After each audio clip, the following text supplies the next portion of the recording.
Bueno, jóvenes, estamos ya en nuestro 10º encuentro. Qué alegría tan grande. Y espero que todos estén hoy muy bien.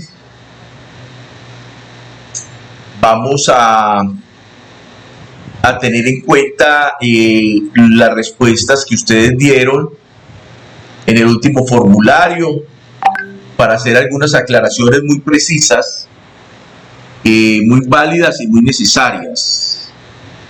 En especial porque, como les decía, hay como un corte allí en la temática. Entonces, aunque los temas que siguen tienen mucha relación con lo visto, pues es muy importante que no nos quede absoluta duda.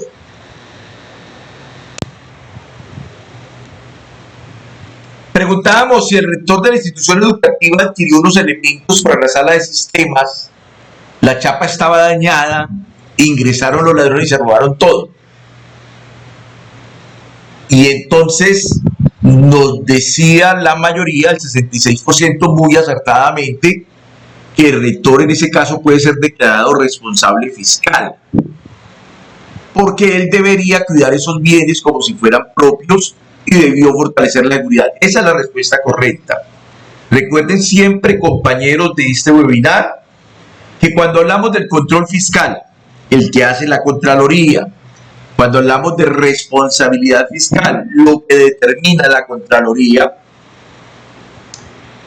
no es necesariamente, cuando ustedes escuchan en la radio o en la prensa, la diferencia que hay entre ustedes, los que participaron de este seminario, y muchos otros ciudadanos con su mismo nivel académico, es que cuando la prensa dice el alcalde del municipio de Quinchía fue declarado responsable por 5.000 millones de pesos, el común de las personas piensa que el alcalde se robó 5.000 millones, y eso no es cierto. ¿Sí? Cuando hablamos de responsabilidad fiscal o de hallazgo fiscal, no necesariamente es un peculado, no necesariamente estamos hablando de que alguien se robó un dinero, sino de una responsabilidad que le atañe a un servidor público del Estado por una cuantía de un valor determinado. Es decir, el caso puntual del ejemplo: si el rector, como representante legal de la institución educativa, no toma las medidas preventivas mínimas, los cuidados mínimos, es decir, si él no cuida esos recursos como si fueran de él, entonces se robaron el portátil que se compró con dinero de la institución educativa o que nos donó la Secretaría de Educación. ¿Y dónde estaba el portátil? No, en la gaveta tenía chapa. No tenía chapa. Y la pregunta que uno se haría es, venga, señor director, y si ese portátil fuera suyo, comprado con dinero suyo, lo hubiera dejado ahí. Si la respuesta fuera no, porque quedaría inseguro, entonces ahí estamos hablando de un detrimento fiscal, del cual debe responder el rector. ¿Por qué? Porque él debe cuidar esos bienes como si fueran sus propios bienes. Él no puede garantizar que los ladrones nunca ingresen a la institución, pero no puede dejar los bienes en riesgo. Y si tiene la capacidad presupuestal, debe hasta adquirir una póliza que garantice que en el caso de que se roben esos elementos, se puedan volver a adquirir.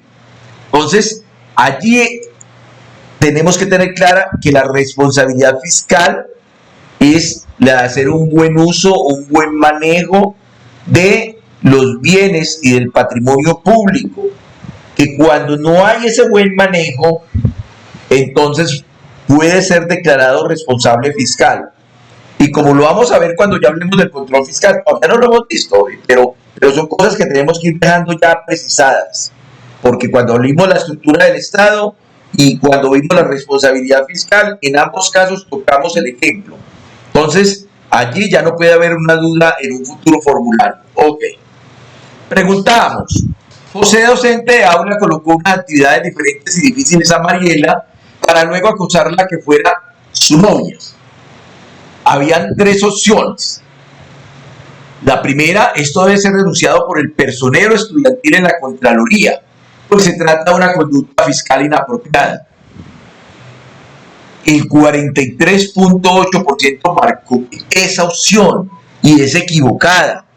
Recuerden que quien se encarga de la disciplina del servidor público es el Ministerio Público, que está conformado por la Procuraduría, por las personerías, y cada entidad tiene una oficina de control disciplinario interno. Entonces, esa respuesta no es correcta. No quiere decir que uno no pueda denunciar ese tipo de hechos en la Contraloría, pero la Contraloría no los va a conocer, sino que le enviaría por competencia a la Procuraduría o a la Personería. Entonces estaríamos ahí perdiendo, digamos, tiempo en la acción del Estado. Lo ideal es que cuando una denuncia tenga que ver con la conducta, con la disciplina de un servidor público, se la enviemos o la presentemos ante la Personería Municipal o ante la Procuraduría. La segunda opción, debe ser denunciado por el personero estudiantil en la Personería Municipal o en la Oficina de Control Interno Disciplinario por ser una falta. Entonces nos queda claro que en cada municipio hay una oficina de control interno disciplinario del municipio que también nos recibe ese tipo de denuncias, además de la personería y además de la procuraduría. El 48.3% contestó la opción correcta, pero el 7.9% marcó la tercera opción. Esto no debe ser denunciado, se debe seguir el conducto regular y primero preguntar la opinión del rector. No estoy diciendo que uno no pueda consultarle al rector o al psicoorientador frente a una conducta de estas, ¿sí? Lo que estoy diciendo aquí, y que quede muy preciso, es que yo puedo saltarme eso que se llama conducto regular y ir de una vez a la personería o a la procuraduría ante una falta grave o gravísima de un servidor público. Es decir, a mí en la personería municipal o en la procuraduría no me van a decir, alumno, venga, ¿y usted por qué no fue primero donde la docente orientadora, donde el rector? No, señora, a usted le reciben la denuncia. A usted le reciben la denuncia cuando hay una falta disciplinaria, bien sea por la omisión o la extralimitación en las funciones de un servidor público, o por incumplir uno de esos deberes que están en el Código Disciplinario Único, de los cuales algunos tratamos en este seminario. Había otra pregunta en el formulario. El secretario de Educación Municipal declaró insubsistente a un docente de carrera administrativa sin el lleno de requisitos para hacerlo, es decir, sin poderlo hacer. El docente demanda al Estado y lo reintegra, condenando al Ministerio de Educación a pagar una indemnización. Ese acto hecho por fuera de la ley por parte del rector ocasionó una indemnización por parte del Estado hacia el docente. Preguntábamos, ¿el Ministerio de Educación puede repetir contra el secretario de Educación para que pague con su propio patrimonio lo que tuvo que pagar el Estado? Gracias a Dios la respuesta de la mayoría fue que sí, 71.9%, eso era lo correcto. Para los que contestaron la segunda opción, que fue el 28%, diciendo que el Ministerio de Educación no puede repetir contra el secretario de Educación para que pague con su propio patrimonio lo que tuvo que pagar el Estado, entonces ya vamos a tener claridad que todo daño antijurídico que le ocasione al Estado indemnizarle a una persona, a cualquier ciudadano, a un servidor público o a una empresa, implica que el Estado no solamente debe, como yo estaba preguntando, sino que tiene que repetir, tiene que mirar quién fue el responsable, por qué el Estado tuvo que pagar esa plata y repetir contra el patrimonio de esa persona. ¿Sí? Entonces, un militar, un coronel del ejército, digamos que termina siendo el responsable de uno de esos falsos positivos. Tan pronto se comprueba que fue un falso positivo, en la justicia de lo contencioso administrativo, bien sea un tribunal contencioso administrativo o el Consejo de Estado, va a ordenar pagarle una suma, 800, 1000 salarios mínimos, 500 salarios mínimos mensuales legales vigentes, de indemnización a esa familia por esa persona que asesinó, en un caso de esos, el Ejército Nacional por fuera del derecho. Entonces, ¿qué tiene que hacer el Ejército Nacional y el Ministerio de Defensa? Automáticamente ya se le ordena a la nación pagar esa suma, tiene que repetir contra ese coronel para que con su finca, su carro, sus ahorros, pague lo que el Estado tiene que pagar por culpa de un hecho antijurídico que él realizó. Entonces, siempre que hay una indemnización por parte del Estado a causa de un hecho antijurídico en el que pueda ser responsable un servidor público, el Estado debe repetir contra ese servidor público para tratar de recuperar la platica del Estado. Eso se llama acción de repetición. Pero más que se aprendan la acción de repetición, que puede ser ya algo muy interesante para ustedes cuando estudien Derecho, es importante es que usted como ciudadano sí tiene que tener como competencia ciudadana el conocimiento de que cada que el Estado responde por una indemnización, pues a la medida que pueda establecer el responsable de ese hecho, pues va a tener la acción de repetición para recuperar esa plata. Teníamos una pregunta que hace: ¿el docente habla puede ser evaluado? Ahí casi el 100% acertó que sí. Obviamente todos los servidores públicos, y más si son nombrados por carrera. En el caso de los docentes hay por excepción algunos que no son evaluables porque en su régimen laboral cuando ingresaron no existía esa posibilidad. Mecanismos de participación ciudadana. Es una herramienta de creación constitucional o legal que nos permite influir en los resultados del gobierno. Esa era la respuesta del gobierno. Perdón, correcta. Cada que nos pregunten qué es un mecanismo de participación ciudadana, nos imaginamos el serrucho o el martillo. Y decimos, es una herramienta. Es una herramienta que jurídica, establecida en la Constitución o en la ley. Es decir, los mecanismos de participación ciudadana están reglados. Cuando usted desee entablar la solicitud de un cabildo abierto al Consejo Municipal, entonces hay una ley que reglamenta cómo se solicita el cabildo abierto, ante quién se solicita, cuántas firmas se necesita. Si usted va a promover la revocatoria del mandato del alcalde, hay una ley de la República que le va a decir a usted entonces cuáles son los requisitos, en qué año se puede interponer, cuántas firmas necesita, etcétera, etcétera. El cabildo, el referendo. Si usted va a constituir una veeduría ciudadana, está la ley 850 del 2003, que le va a decir también cómo se constituye, cuáles son sus funciones, qué puede hacer, qué no puede hacer. Todo eso está arreglado en una ley de la República. ¿Por qué? Porque los mecanismos de participación ciudadana son una herramienta de creación constitucional o legal que nos permite influir en los resultados del gobierno.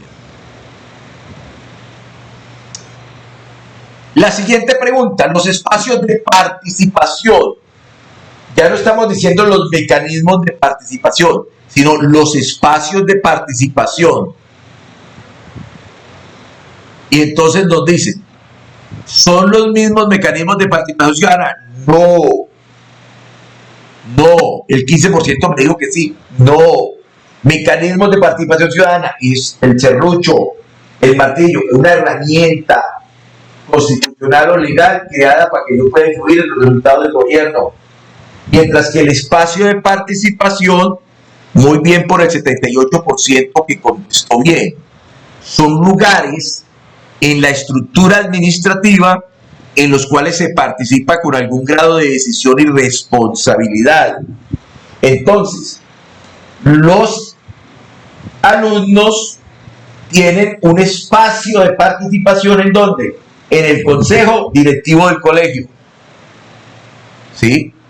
Hay un lugar en la estructura administrativa del colegio en la que yo, sin ser servidor público, participo de la toma de decisiones. Ese es un espacio de participación. En materia de salud tenemos los copacos municipales. Y así en cada sector del desarrollo van a haber espacios. A nivel de la planeación del municipio existe el Consejo Territorial de Planeación. Es un espacio de participación. Ok. Teníamos algunas preguntas sobre el tema del liderazgo auténtico, en la cual casi todos contestaron relativamente bien. Entonces, muy bien por eso. Vamos entonces ahorita sí a irnos metiendo con un tema entonces diferente. Si le echamos un poquito de curiosidad a las preguntas que hicimos en el módulo anterior, si le ponemos un poquitico de curiosidad, pues nos vamos a encontrar con que algunas formas de actuar, de comportarse, la administración, el Estado como tal, o su parte administrativa, genera efectos jurídicos, es decir, trae unas consecuencias jurídicas. Existen unas actuaciones, unos comportamientos, ciertos fenómenos que hacen que se cambie el entorno jurídico, se generen derechos, se generen obligaciones por parte del Estado. Esas actuaciones de la administración nos van a interesar mucho a nosotros como ciudadanos conocerlas. ¿Cómo actúa la administración? ¿Cuáles son las formas de actuar la administración que genera efectos jurídicos en la sociedad, que cambia el entorno jurídico, que constituye derechos, obligaciones por parte del Estado? Entonces, papel y lápiz, vamos a tomar apuntes para resolver nuestro cuestionario luego. Una de esas formas, de esos tipos, se llaman hechos administrativos. ¿Qué es un hecho administrativo? Son situaciones que ocurren sin voluntad de la administración, es decir, la administración no estaba buscando eso, pero que por haberse sucedido esa situación se generan efectos jurídicos, es decir, hay unas consecuencias que asumir por parte del Estado.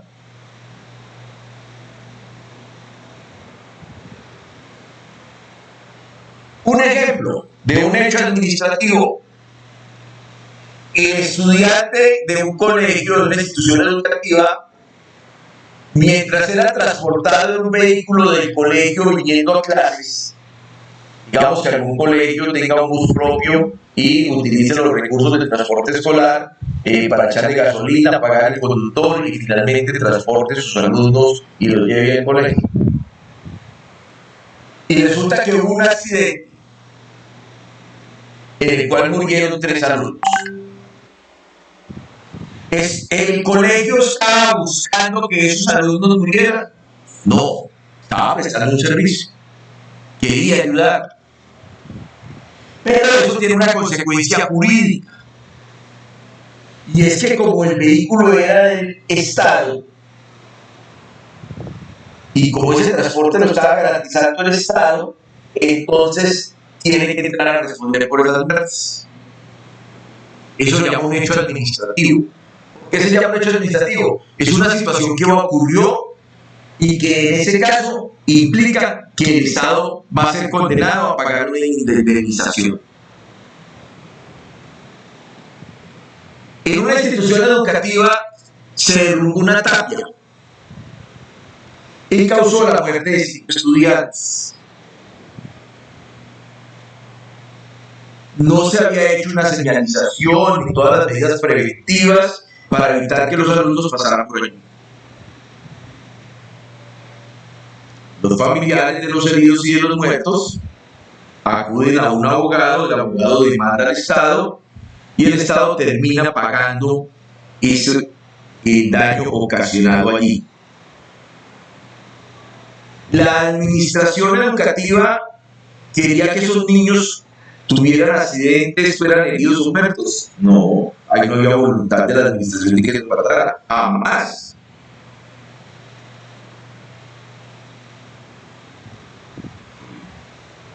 Pero por el hecho de no haber evitado ese riesgo para los alumnos, es posible que el Estado termine condenado por el hecho administrativo. Y así podríamos colocar muchos ejemplos. Entonces, cada que exista una situación que le permita a un ciudadano reclamar una indemnización del Estado por un comportamiento de uno de sus agentes en el cual no había manifestación de voluntad de la administración, no era el querer, pero ocurre el daño antijurídico, eso se llama un hecho administrativo. Una de las formas en que el Estado genera efectos jurídicos es por los hechos administrativos, situaciones que producen, sin la voluntad de la administración, efectos jurídicos frente a ello. Nos debe haber quedado claro entonces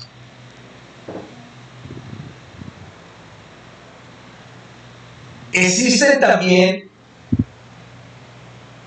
para la administración las vías de hecho.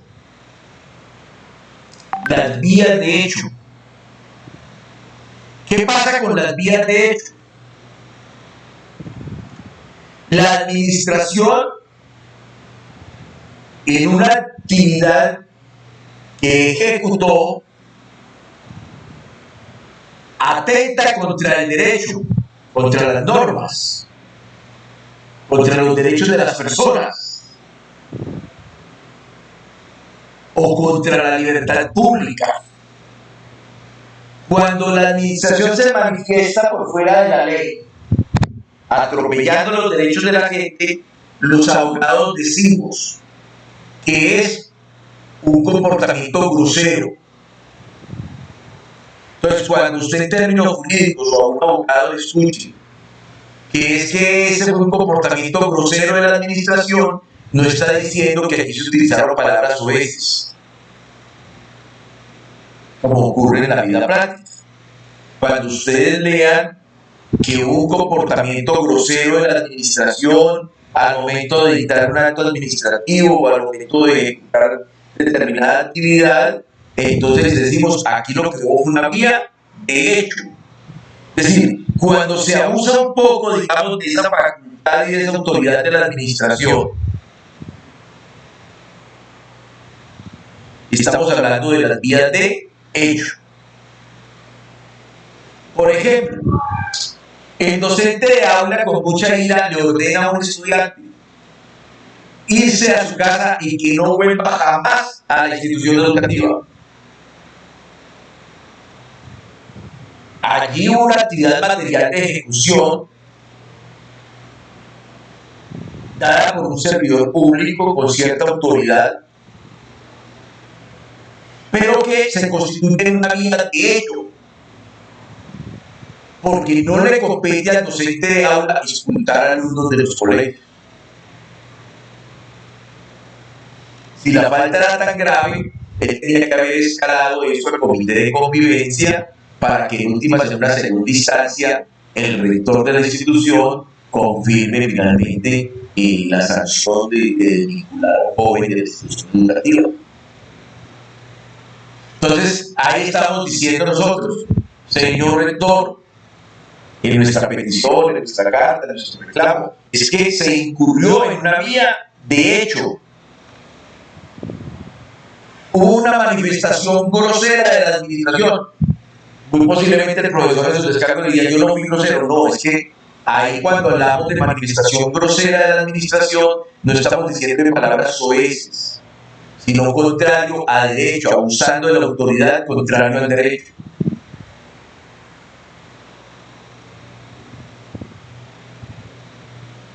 Cuando hay una manifestación en la institución educativa de un órgano que no era el competente para producir un acto administrativo, ahí se produjo una vía de hecho.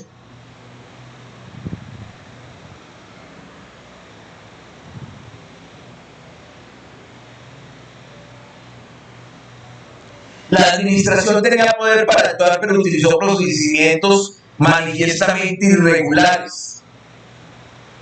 Ahí decimos que lo que se produjo fue una vía de hecho. ¿Por qué? Porque lo que hizo no fue de acuerdo al derecho, sino que abusó de su autoridad, de su posición, para tomar una determinación que produjo efectos jurídicos cuando no tenía la competencia, cuando finalmente le faltaba poder para actuar o cuando no cumplió con los procedimientos establecidos.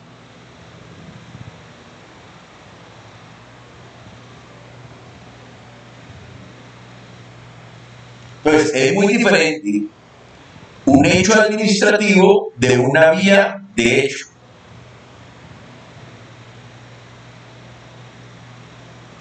Pero también podría ocurrir en la administración pública que uno de nuestros servidores públicos incurra en una omisión administrativa. Ya hemos visto en nuestra primera parte del seminario que los servidores públicos todos tienen unas funciones, unas competencias, unas atribuciones que les ha atribuido la Constitución a algunos de ellos y a otros la ley o los reglamentos. Pero siempre vamos a encontrar detrás de un servidor público unas funciones.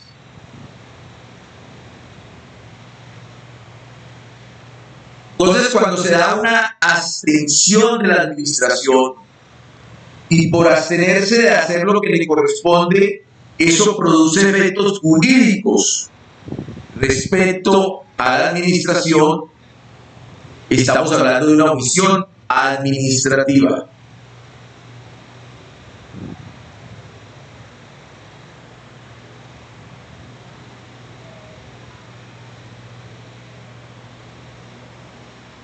El rector no publicó los informes de gestión financieros y contables como se lo ordena el Código Disciplinario Único. Ahí está incurriendo en una omisión administrativa que genera ¿cuál efecto jurídico? Pues lo está colocando a él en condición de disciplinable.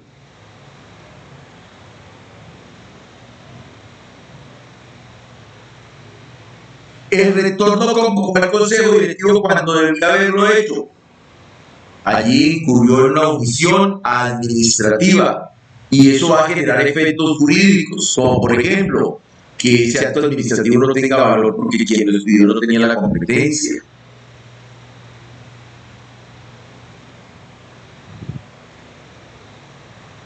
La docente orientadora no activó la ruta en un caso que conoció el abuso sexual sobre uno de los menores estudiantes. Hay una ruta de atención que debería haber obedecido y la psicoorientadora o la docente orientadora. Allí estaríamos nosotros frente a una omisión administrativa que va a generar efectos jurídicos. Claro, la va a exponer a ella frente al derecho penal por omisión al socorro, por omisión del deber de denuncia.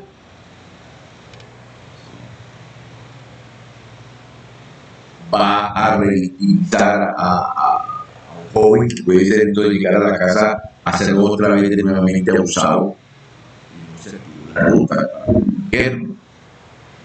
Entonces, son muy diferentes las omisiones administrativas de las vías de hecho y muy diferentes de los hechos administrativos.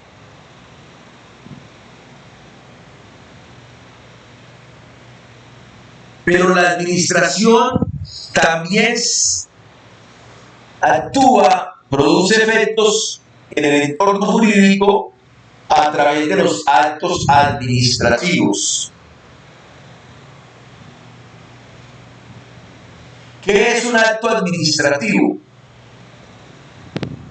Es la exteriorización del poder de la administración para manifestar su voluntad. Detrás de una autoridad pública hay un poder. Ese poder se hace visible, se exterioriza, se materializa cuando se expide un acto administrativo. Porque ¿qué es un acto administrativo? Es la manifestación de la voluntad de la administración de manera unilateral o bilateral, tendiente a modificar el ordenamiento jurídico.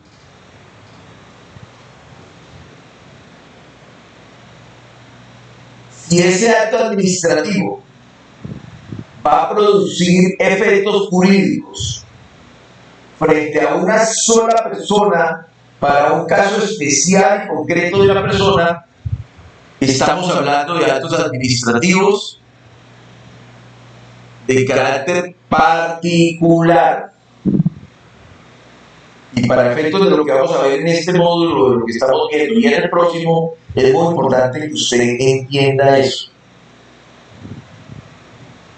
Pero a veces también la administración manifiesta su voluntad.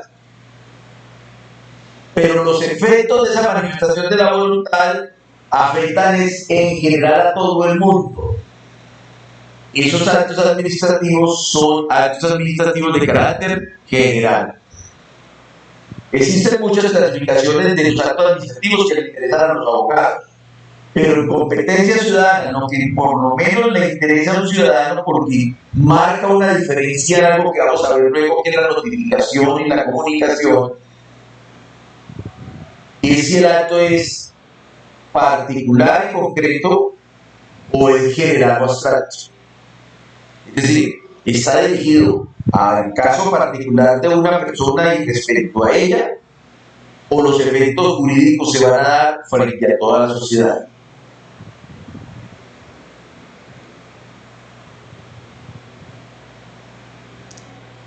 Hay un acuerdo del Consejo Directivo de la institución que ordena empezar el plan y programa de alternancia educativa. ¿A quién van dirigidos los efectos jurídicos de ese acuerdo?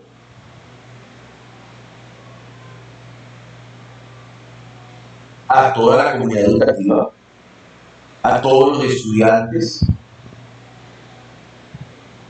a todos los docentes.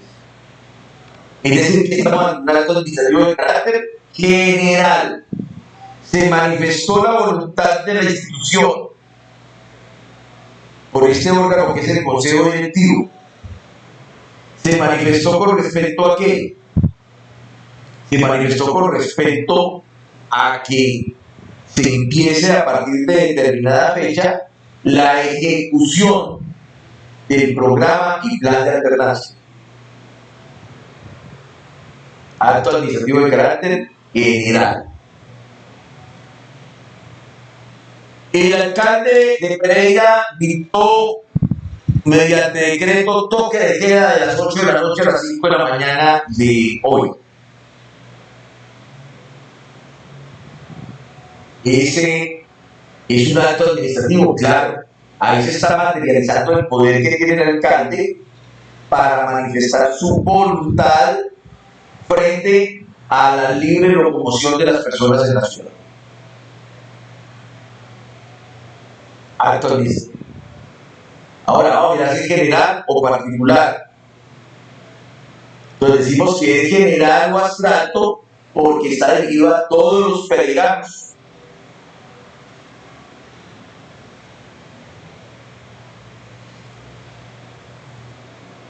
Hubo la decisión administrativa del Comité de Convivencia de la Institución Educativa que le aplica una sanción a Raulito Pérez.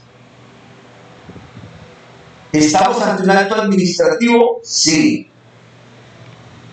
porque se está manifestando el poder que tiene, la autoridad que tiene el comité de convivencia,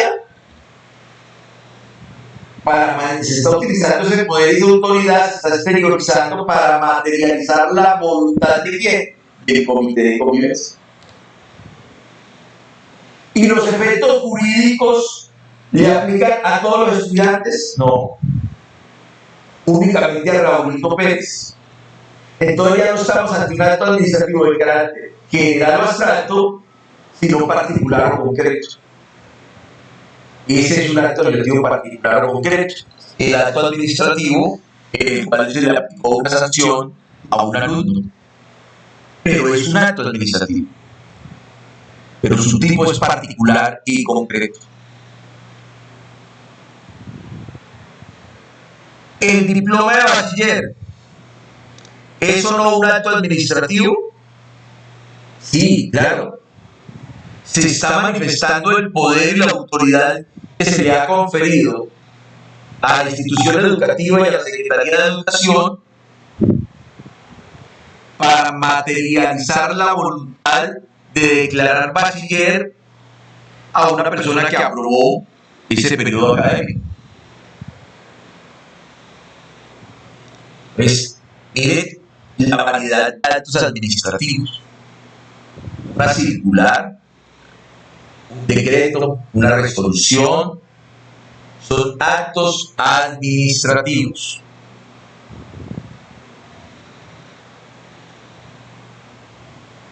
Entonces, es muy diferente los hechos administrativos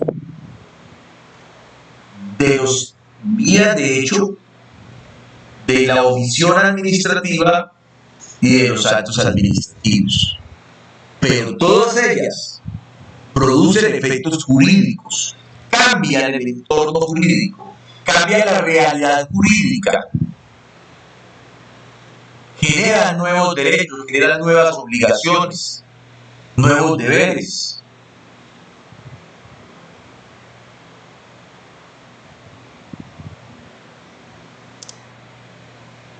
Pero no solamente existen o se pueden dar hechos administrativos, vías de hecho, omisiones administrativas, actos administrativos, sino que también se dan operaciones administrativas.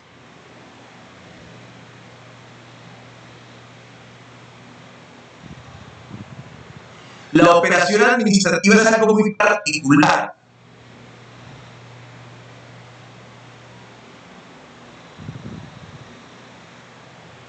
¿Qué hace particular la operación administrativa?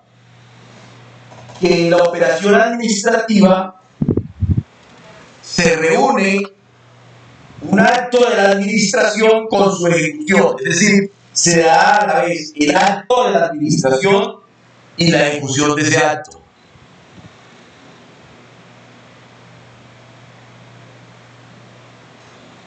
En forma tal que constituyen un conjunto una sola actuación de la administración, que requiere la existencia de una decisión, o sea, de una manifestación de la voluntad, pero a través de un acto expreso o tácito, concreto, que se ejecuta al tiempo de la decisión.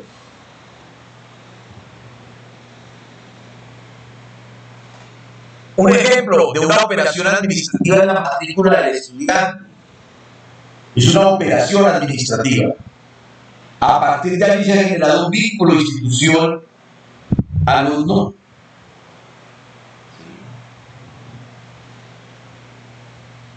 La matrícula de un estudiante.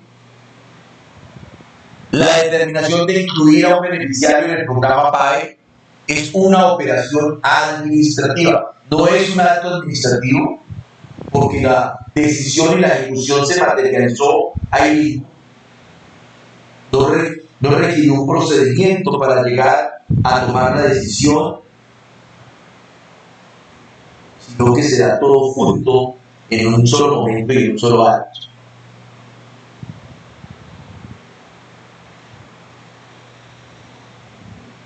Entonces, nosotros tenemos que tener como ciudadanos, competencias ciudadanas, claridad de cómo se puede manifestar,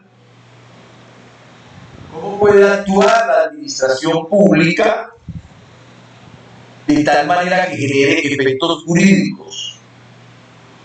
Y hoy aprendimos en este seminario, en este webinar, que se puede hacer a través de un hecho administrativo,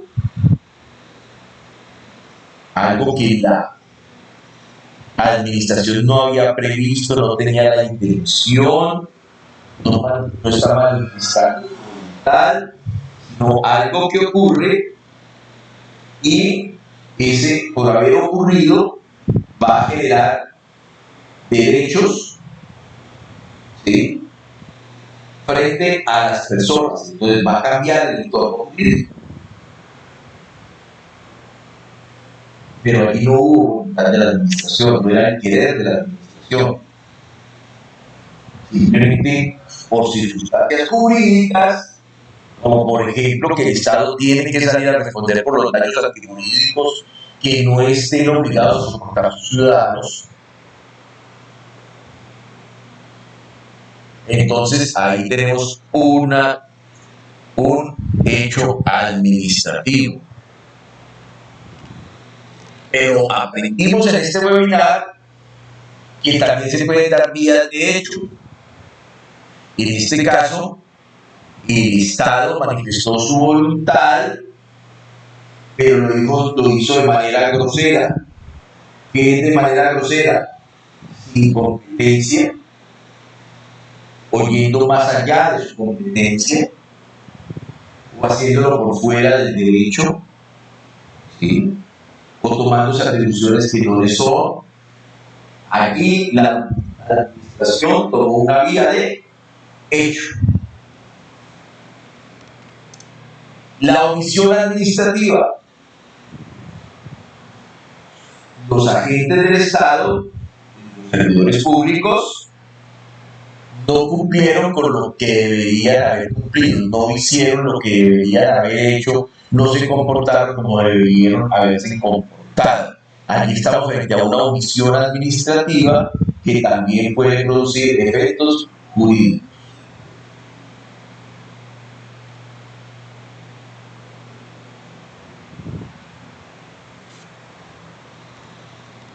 Y decíamos que también pueden suceder operaciones administrativas. Que la operación administrativa tiene un poquitico allí del contenido del acto administrativo. También hay la manifestación de la voluntad, pero esa manifestación de la voluntad se da ahí mismo, junto con la ejecución de esa manifestación de la voluntad.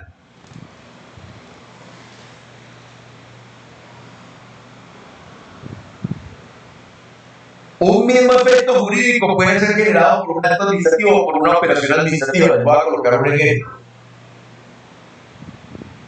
La Secretaría de Gobierno le venía haciendo seguimiento a un bar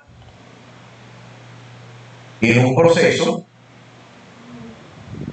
porque venía evidenciando que le vendía licor a menores de edad. Y entonces ya había citado a descargos al dueño del bar, etcétera, etcétera. Y finalmente el secretario de Gobierno y sus facultades, mediante una resolución, resuelve sellar el negocio, es decir, y pedir su funcionamiento por 15 días hábiles. Digamos un ejemplo. Aquí estamos ante un acto administrativo.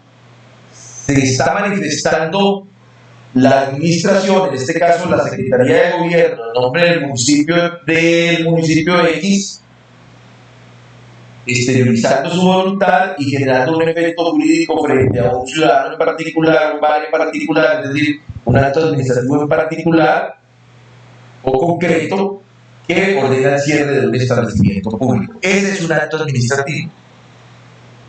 Pero también puede ser cerrado ese bar por una operación administrativa. ¿Sí? El comandante de la policía de ese municipio llegó en una visita rutinaria de vigilancia a ese mismo bar, encontró que la mayor parte de personas eran niños y ordena que a partir del momento se cierre el servicio en ese establecimiento, facultado en atribuciones que le ha dado el Código de Convivencia Nacional de Convivencia, o sea, el Código de Policía. Allí lo que ocurrió fue una operación administrativa, porque esa orden de cierre es manifestación de la voluntad de la administración. Si mañana se prueba que no podía haber hecho eso el comandante, el Estado va a tener que responder por esa decisión del comandante, porque ahí hubo manifestación de la voluntad de sus agentes.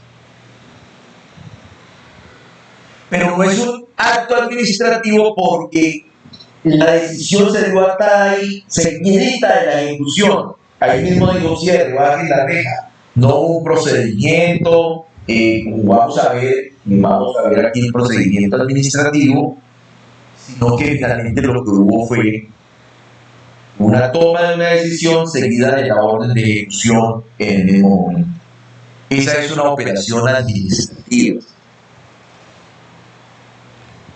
No se angustien si lo ven difícil, porque esto es complicado para los abogados y lo ven ya en cuarto, tercero, cuarto, quinto año de derecho. Entonces, ustedes no tienen que aprenderlo en palabras de un abogado, pero un ciudadano sí tiene que saber, por lo menos, que uno no solamente podría demandar al Estado por un acto administrativo, que vamos a ver aquí cómo se produce, cuál es el procedimiento, sino que también cuando hay una omisión administrativa también hay unos eventos jurídicos, que cuando hay un hecho administrativo, cuando hay un agente del Estado que ocasionó, por ejemplo, un perjuicio y estaba actuando en nombre del Estado en ese momento, pues el Estado tiene que salir a responder. ¿Por qué? Por un hecho administrativo. Cualquiera de esas formas de comportamiento de la administración, cualquiera de los efectos jurídicos que hemos citado aquí, se pueden dar en una institución educativa en la cual nosotros vamos a ejercer nuestro liderazgo. Por eso es importante que ustedes vayan allá en su cabecita haciendo el ejercicio. Yo les dije, tomen papel y lápiz. La idea es que usted en los próximos 40 minutos escriba todos los ejemplos en palabras muy cortas, ¿no?, que se pueden dar allá en su institución educativa. No son cosas reales que ya hayan pasado, pueden ser posibles riesgos que existan. Pero yo lo que quiero saber con su formulario que me va a diligenciar hoy es que usted entendió a diferenciar una operación administrativa de un acto administrativo, de un hecho administrativo, de una vía de hecho. Y me va a colocar dos ejemplos diferentes a los que yo coloqué.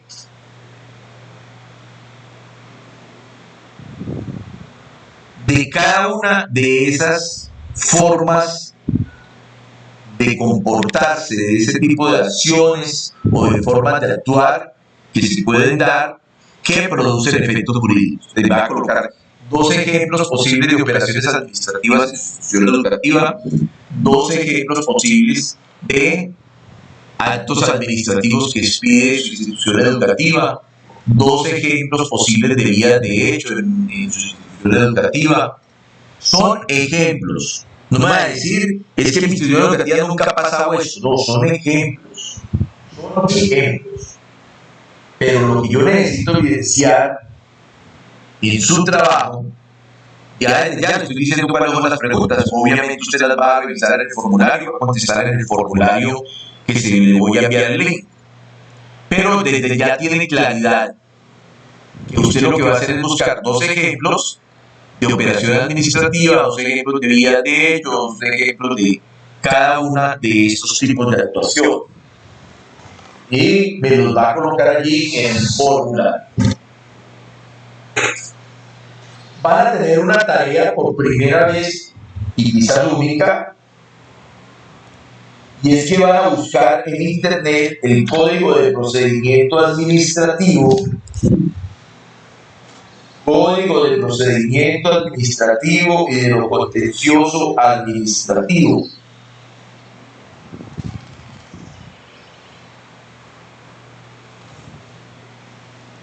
Y vamos a leer en ese código, no me importa si lo entienden o no lo entienden, porque aquí lo vamos a explicar. Vamos a leer el contenido que van a encontrar allí